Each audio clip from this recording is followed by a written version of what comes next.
Welcome to Lights Out at the Houston Public Library. Tonight I'll be reading The Masque of the Red Death by Edgar Allen Poe. The Red Death had long devastated the country. No pestilence had ever been so fatal or so hideous. Blood was its avatar and its seal, the redness and the horror of blood. There were sharp pains and sudden dizziness, and then profuse bleeding at the pores with dissolution. The scarlet stains upon the body, and especially upon the face of the victim, were the pest ban which shut him out from the aid and from the sympathy of his fellow men. And the whole seizure, progress, and termination of the disease were the incidents of half an hour.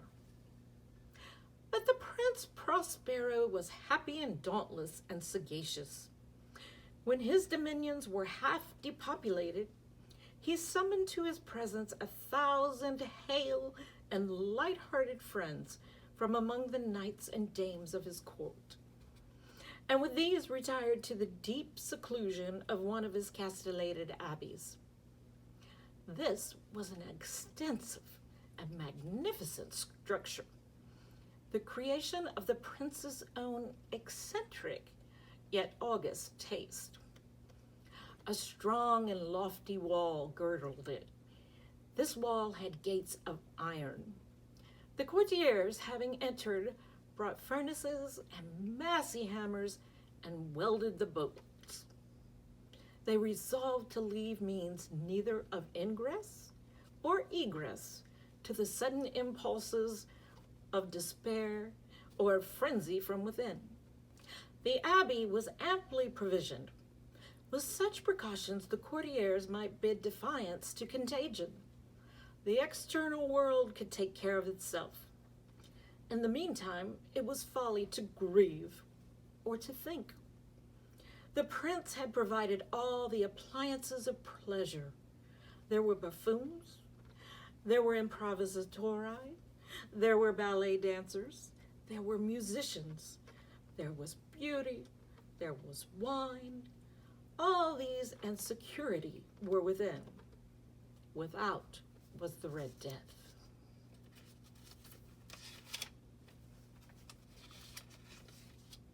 It was toward the close of the 5th or 6th month of this seclusion, and while the pestilence raged most furiously abroad, that Prince Prospero entertained his 1,000 friends at a masked ball of the most unusual magnificence.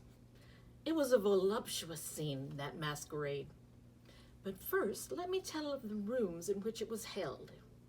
There were 7, an imperial suite. In many palaces, however, such suites form a long and straight vista, while the folding doors slide back nearly to the walls on either hand, so that the view of the whole extent is scarcely impeded. Here, the case was very different, as might have been expected from the Duke's love of the bizarre. The apartments were so irregularly disposed that the vision embraced but little more than one at a time. There was a sharp turn at every 20 or 30 yards, and at each turn a novel effect. To the right and left, in the middle of each wall, a tall and narrow Gothic window looked out upon a closed corridor which pursued the windings of the suite.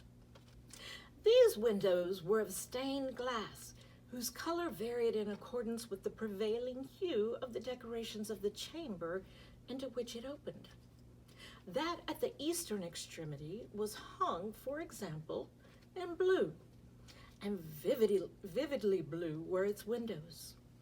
The second chamber was purple in its ornaments and tapestries, and here the panes were purple. The third was green throughout, and so were the casements. The fourth was furnished and lighted with orange, the fifth with white, the sixth with violet. The 7th apartment was closely shrouded and black velvet tapestries that hung all over the ceiling and down the walls, falling in heavy folds upon a carpet of the same material and hue. But in this chamber only, the color of the windows failed to correspond with the decorations. The panes here were scarlet, a deep blood color. Now, in no one of the 7 apartments was there any lamp or candelabrum amid the profusion of golden ornaments that lay scattered to and fro or depended from the roof. There was no light of any kind emanating from lamp or candle within the suite of chambers. But in the corridors that followed the suite, there stood opposite to each window a heavy tripod bearing a brazier of fire that projected its rays through the tinted glass and so glaringly illuminated the room. And thus were produced a multitude of gaudy and fantastic appearances. But in the western or black chamber, the effect of the firelight that streamed upon the dark hangings through the blood-tinted panes was ghastly in the extreme, and produced such a wild look upon the countenance of those who entered that there were few of the company bold enough to set foot within its precincts at all. It was in this apartment also that there stood against the western wall a gigantic clock of ebony. Its pendulum swung to and fro with a dull, heavy, monotonous clang.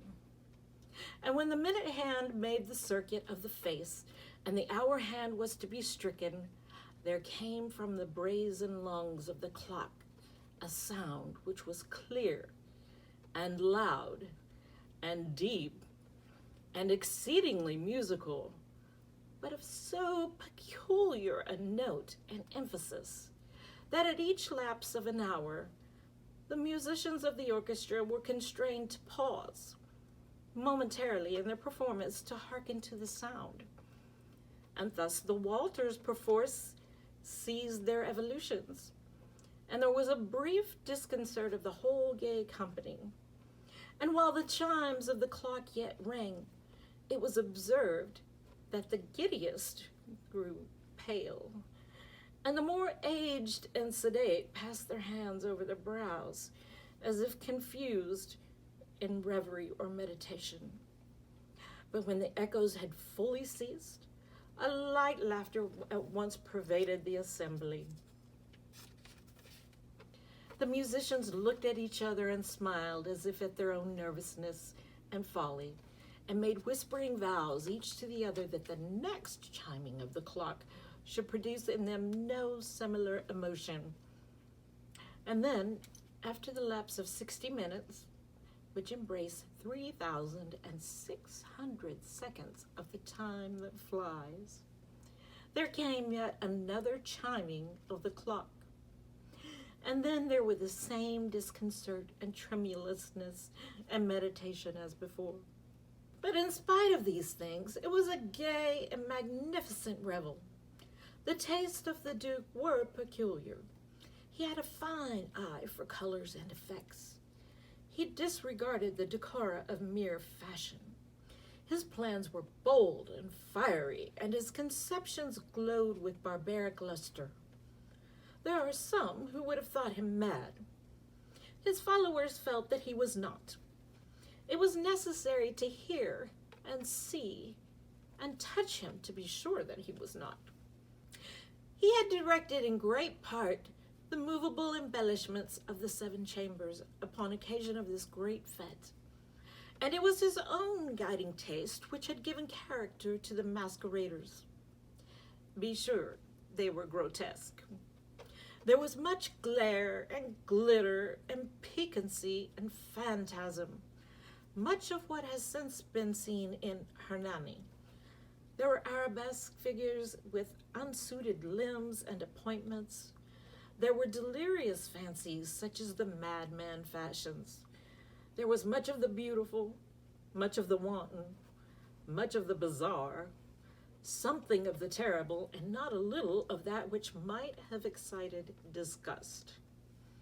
To and fro in the 7 chambers there stalked, in fact, a multitude of dreams, and these, the dreams, writhed in and about, taking hue from the rooms, and causing the wild music of the orchestra to seem as the echo of their steps. And anon there strikes the ebony clock which stands in the hall of velvet. And then, for a moment, all is still, and all is silent, save the voice of the clock. The dreams are stiff frozen as they stand. But the echoes of the chime die away.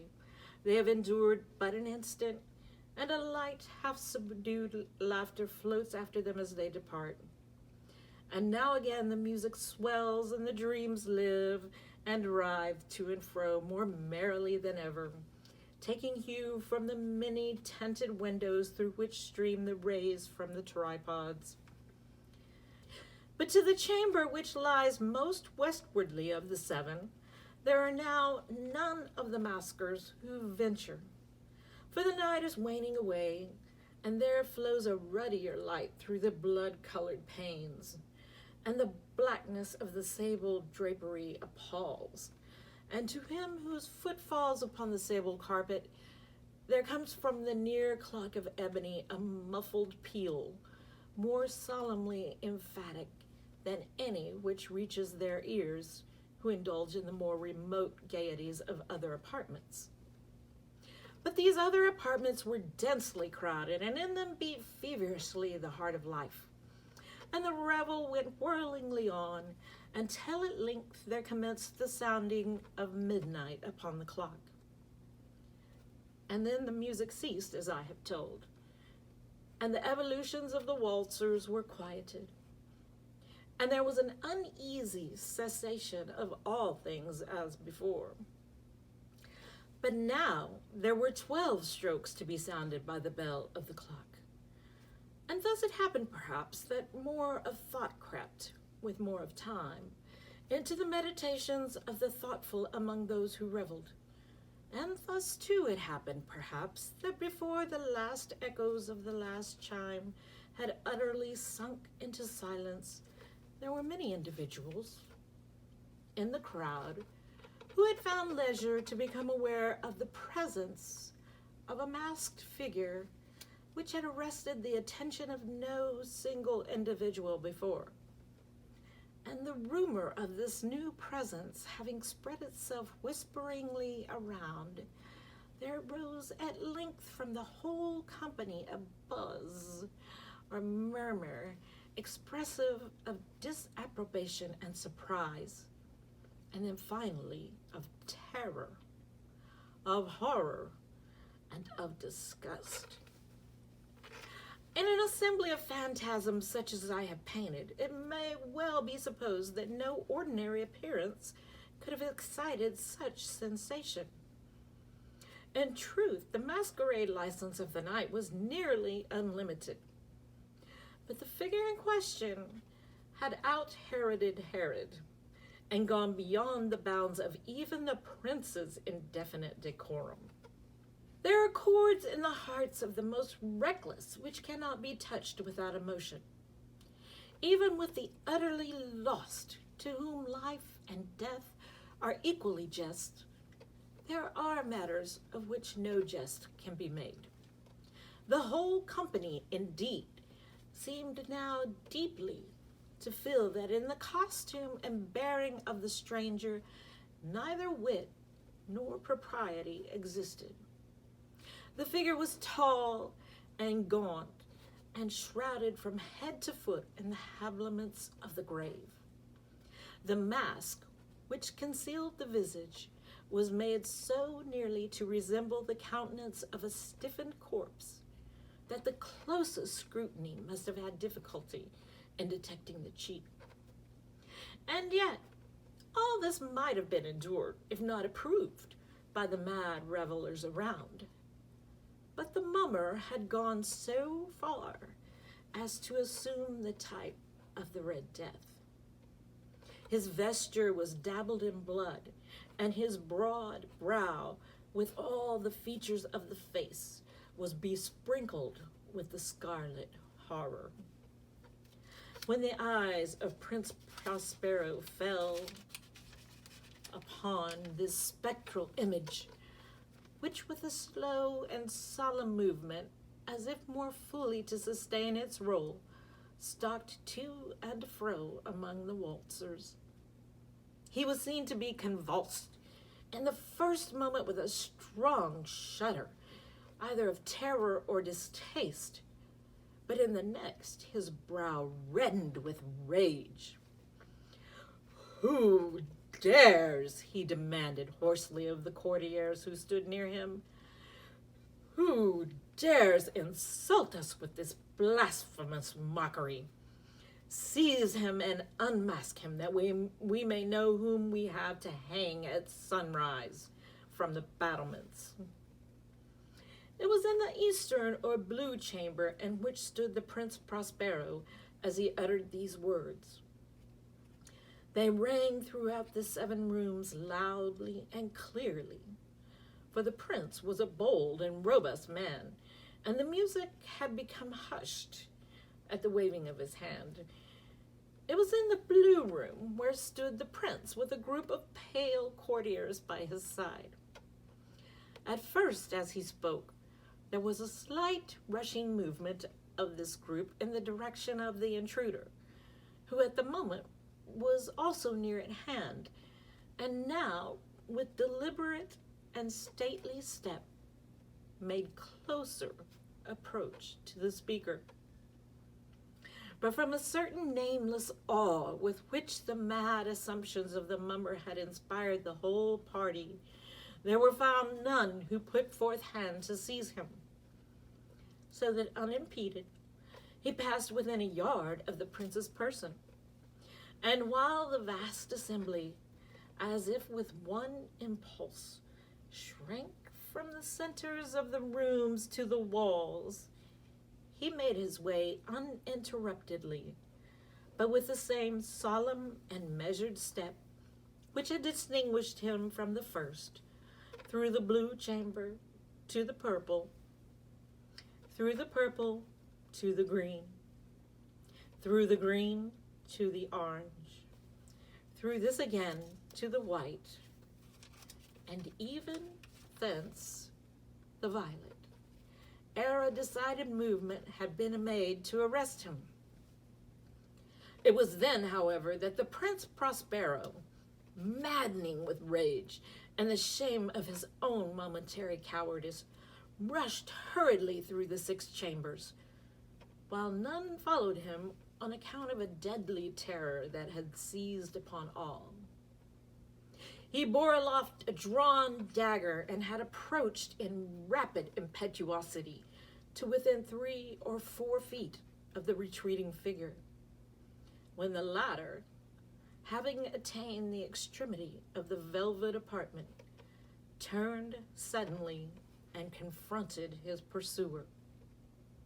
There was a sharp cry, and the dagger dropped gleaming upon the sable carpet, upon which instantly afterwards fell, prostrate in death, the Prince Prospero. Then, summoning the wild courage of despair, a throng of the revelers at once threw themselves into the black apartment, and seizing the mummer, whose tall figure stood erect and motionless within the shadow of the ebony clock, gasped in unutterable horror at finding the grave cerements and corpse-like mask which they handled with so violent a rudeness, untenanted by any tangible form. And now was acknowledged the presence of the Red Death. He had come like a thief in the night, and one by one dropped the revelers in the blood-bedewed halls of their revel, and died each in the despairing posture of his fall. And the life of the ebony clock went out with that of the last of the gay, and the flames of the tripods expired, and darkness and decay and the Red Death held illimitable dominion over all.